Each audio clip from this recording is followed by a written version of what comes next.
আসসালামু আলাইকুম। নারী জীবনে আজন্ম লালিত স্বপ্ন থাকে একটা সুন্দর সংসার, স্বামীর ভালোবাসা, সন্তানের মা ডাক প্রবৃত্তির। একজন নারী সারাদিন অক্লান্ত পরিশ্রম করে স্বামীর সংসারকে আঁকড়ে ধরে রাখে স্বামীর নিখাদ ভালোবাসার জন্য।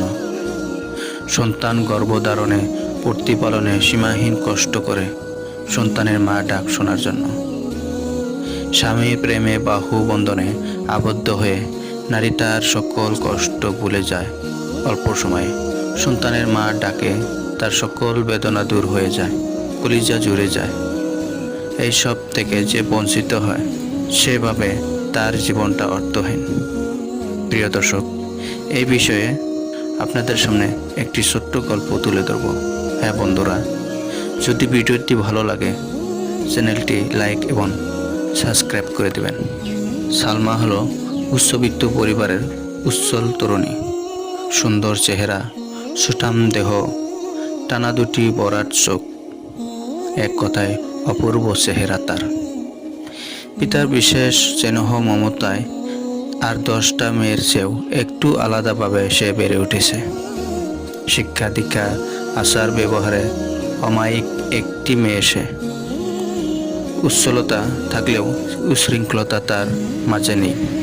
মেধা ও বুদ্ধিমত্তায় সে অনন্য। কোনো ছেলের মিষ্টি কথায় মুগ্ধ হয়ে সে কখনো কারো দিকে ঝুঁকে পড়েনি। নিজের সতীত্ব প্রতি সে ছিল সর্বদা সজাগ। দিন যায়, মাস যায়, বছর যায়, এভাবে তার জীবনের 23টি বছর পেরিয়ে যায়। একদিন বাবা মহা ধুমধামে আদরের মেয়েকে তুলে দেন একটি ছেলের হাতে। মেয়েদের সুখের কথা ভেবে সংসারের প্রয়োজনীয় সব কিছুই কিনে দেন। যে সুখের জন্য বাবা এত কিছুই করলেন, মেয়ের কপালে সেই সুখটাও জুটল না। হাতের মেহেদির রং মিলে যাওয়ার পূর্বেই তার স্বামী মারা যায়। সালমা দুই চোখ অন্ধকার দেখে। কি করবে সে? মেয়ের এই খবরের পিতা স্ট্রোক করেন। 10 দিন মারাত্মক অসুস্থ থাকার পর অবশেষে সালমার বাবা ওপারে পাড়ি দেন। সালমা দুই দিক দিয়েই অভিভাবকহীন হয়ে পড়ে। নারীর জন্য যে দুটি নিরাপদ আশ্রয় থাকে, পিতা ও স্বামী, কোনোটাই তার অবশিষ্ট রইল না। এক সময় সে ফিরে আসে ভাইয়ের সংসারে।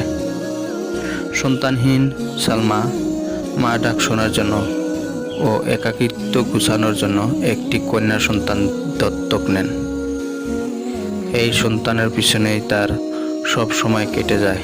জীবনের সর্বস্ব উজাড় করে দিয়ে সে ওই সন্তানকে মানুষ করার জন্য চেষ্টা করে। মেয়েটি পড়ালেখা ভালো।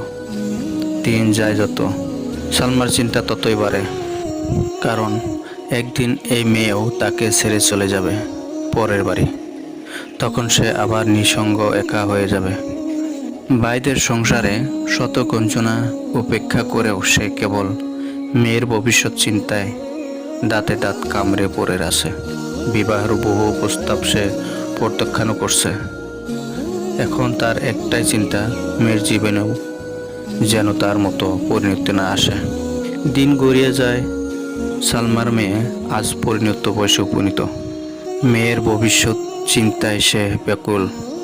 সেভাবে কেমন ছেলের করে তার মেয়ে গিয়ে পড়বে। এইসব ভাবনার মধ্যেই একদিন দিনী শিক্ষায় শিক্ষিত মার্জিত স্বভাবের একটি নিম্নবিত্ত পরিবারের ছেলের হাতে সালমার মেয়েকে তুলে দেয়। অনেক ধনীর দুলালরা প্রস্তাব দিলেও দিনদার না হওয়ায় সে প্রস্তাব প্রত্যাখ্যান করে সালমায়। আজ দিনদার ছেলের হাতে মেয়েকে তুলে দিতে পেরে সালমা আনন্দিত, ভারমুক্ত। সেভাবে মেয়ে আমার দিনী পরিবেশে থাকবে, সালাত শ্যাম পালন করবে। আমার মরার পর তারা আমার জন্য দোয়া করবে, এটাই আমার পরম পাওয়া।